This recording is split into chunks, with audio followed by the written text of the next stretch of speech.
Hello बच्चों, कैसे हैं आप लोग। उम्मीद करती हूँ आप लोग सभी अच्छे ही होंगे। आज हम लोग इस वीडियो के माध्यम से प्रश्नोत्तर पढ़ेंगे। पता है किस चैप्टर का है? ये है गुणवंती कहानी का प्रश्नोत्तर। ठीक है, गुणवंती कहानी चौथी क्लास की पाठ्य पुस्तक सारांश के पाठ, कौन सा पाठ है ये? सारांश का 15 पाठ है। ठीक है, आज हम लोग इसका अभ्यास बनाएंगे। अभ्यास में देखिए, सबसे पहले है लिखित प्रश्न और इसके बाद है इनके बारे में सोचो और लिखो, यानी कि वाक्य बनाना है। उसके बाद सही उत्तर पर टिक्का चिन्ह लगाना है वगैरह। तो हम लोग चलिए इसको शुरू करते हैं।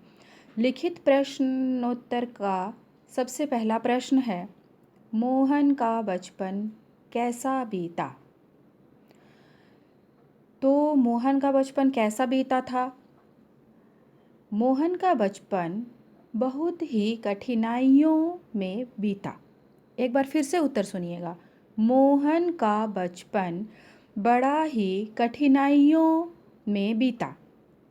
ठीक है, दूसरा नंबर प्रश्न, नाई ने मोहन से किस किस चीज़ का इंतज़ाम करने को कहा? उत्तर क्या होगा? नाई ने मोहन से एक अच्छी सी पोशाक, सफ़ेद अरबी घोड़ा और 15-20 गीदड़ों का इंतजाम करने को कहा। एक बार फिर से, नाई ने मोहन से एक अच्छी सी पोशाक, सफ़ेद अरबी घोड़ा और 15-20 गीदड़ों का इंतजाम करने को कहा। प्रश्न संख्या 3, नाई ने राजा के पास जाकर क्या कहा? उत्तर क्या होगा? नाई ने राजा के पास जाकर कहा, राजन, आपको जैसे वर की तलाश थी बिल्कुल वैसा ही वर मिल गया है। एक बार फिर से, नाई ने राजा के पास जाकर कहा, राजन, आपको जैसे वर की तलाश थी बिल्कुल वैसा ही वर मिल गया है। प्रश्न संख्या 4, राजा ने नाई का प्रस्ताव क्यों मान लिया? तो उत्तर क्या होगा? राजा ने नाई का प्रस्ताव इसलिए मान लिया क्योंकि राजा अपनी बेटी की शादी के लिए बहुत परेशान था। राजा अपनी बेटी की शादी के लिए परेशान था। क्यों परेशान था? क्योंकि राजकुमारी गुणवंती जो थी वो अधिकतर लड़कों को या अधिकतर विवाह के आए प्रस्ताव को ठुकरा देती थी। ठीक है, उसको लड़का पसंद नहीं आ रहा था। तो राजा इस बात से बहुत परेशान थे, इसीलिए राजा ने नाई का प्रस्ताव को मान लिया था। प्रश्न संख्या 5, राजा की बेटी ने ससुराल में पहुंचकर क्या देखा? राजा की बेटी ने ससुराल में पहुंचकर एक झोपड़ी देखी जिसमें मिट्टी का एक घड़ा और कुछ टूटे फूटे बर्तन थे। एक बार फिर से उत्तर सुनिए। राजा की बेटी ने ससुराल में पहुंचकर एक झोपड़ी देखी जिसमें मिट्टी का एक घड़ा और कुछ टूटे फूटे बर्तन थे। प्रश्न संख्या 6, राजकुमारी ने क्या निश्चय किया? उत्तर क्या होगा? राजकुमारी ने परिस्थितियों से मुकाबला करने का निश्चय किया। राजकुमारी ने क्या निश्चय किया? राजकुमारी ने परिस्थितियों से मुकाबला करने का निश्चय किया। प्रश्न संख्या 7, अपनी गरीबी मिटाने का राजकुमारी ने क्या उपाय किया? तो उत्तर क्या लिखेंगे हम लोग? अपनी गरीबी मिटाने के लिए राजकुमारी ने दस्तकारी का सहारा लिया। अपनी गरीबी मिटाने के लिए राजकुमारी ने दस्तकारी का सहारा लिया। ठीक है, 8वां नंबर और अंतिम प्रश्न, क्या राजकुमारी अपने उद्देश्य में सफल रही? बिल्कुल हाँ। उत्तर कैसे लिखेंगे? अवश्य, राजकुमारी अपने उद्देश्य में सफल रही। इसके बाद देखिए, इसके नीचे है इनके बारे में सोचो और लिखो। ठीक है, यानी कि इस कहानी में हमने बहुत कुछ पढ़ा। इसके पिछले वीडियो में आपको इस पर पढ़ाया गया है ये कहानी पूरा, और अगर आप पढ़े हो तो अच्छी बात है, वरना आपको डिस्क्रिप्शन में लिंक भी मिल जाएगी। तो इस कहानी में हमने इसके कहानी के मुख्य पात्र इसमें कौन कौन हैं? राजकुमारी है, मोहन है, एक नाई है और राजा है।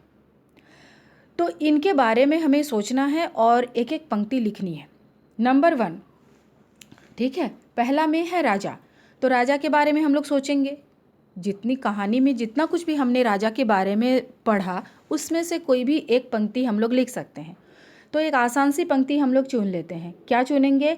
राजा अपनी बेटी की शादी को लेकर परेशान था।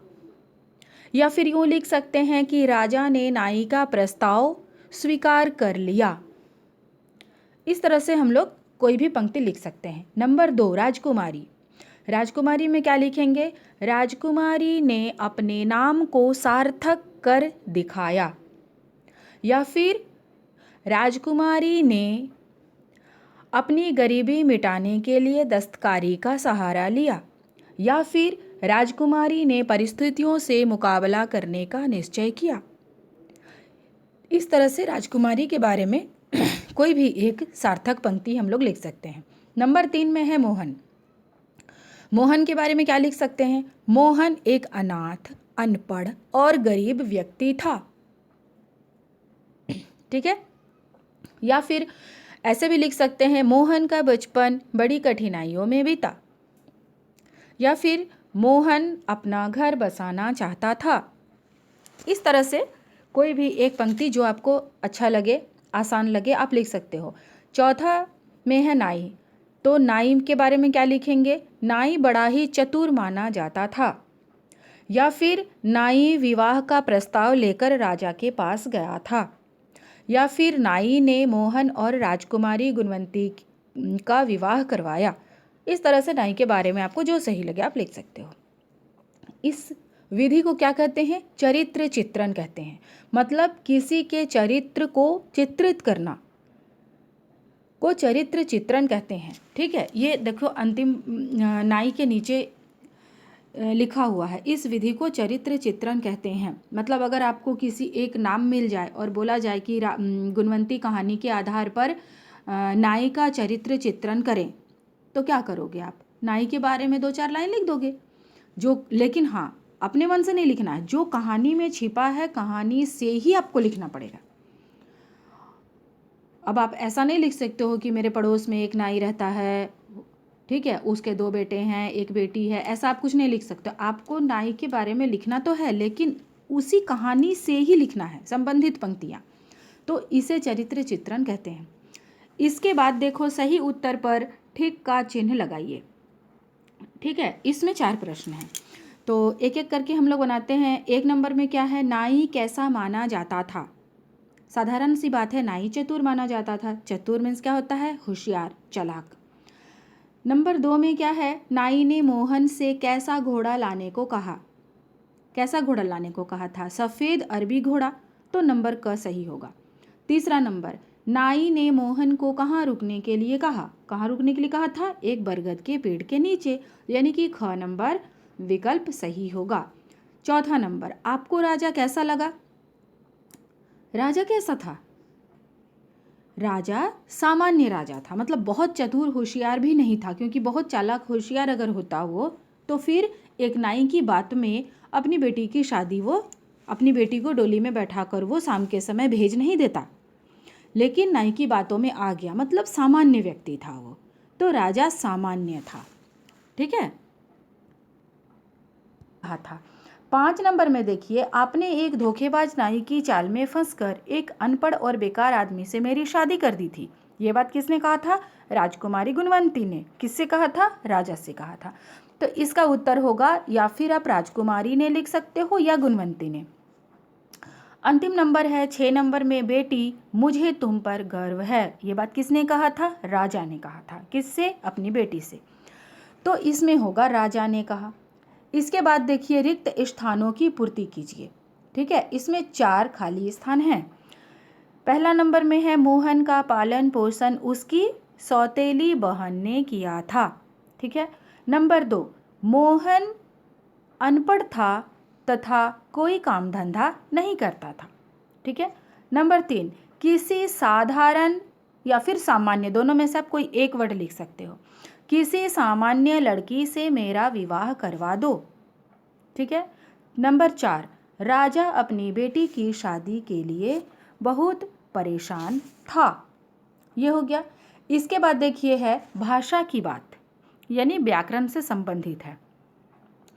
नंबर 1, लिंग बदलो। इसमें है कितना है, 6 है। राजा, राजकुमारी, नाई, बेटी, धोबी और गुड़िया। तो राजा का होगा रानी, राजकुमारी का राजकुमार, नाई का क्या होगा, नाइन, बेटी का होगा बेटा, धोबी का धोबिन या फिर धोबन भी लिख सकते हैं आप, गुड़िया का होगा गुड्डा। कुछ भाववाचक संज्ञाएं दी जा रही है, इन्हें समझिए और याद करिए, मतलब ये आपको याद करना है। ठीक है। उसके बाद 4 नंबर में है वाक्य बनाओ। वाक्य बनाना है आपको। तो वाक्य आप अपने तरीके से लिख सकते हो, आसान सा, जितना आपको ज़्यादा मात्रा का प्रयोग ना करना पड़े, उसमें गलत होने का चांस बढ़ जाता है।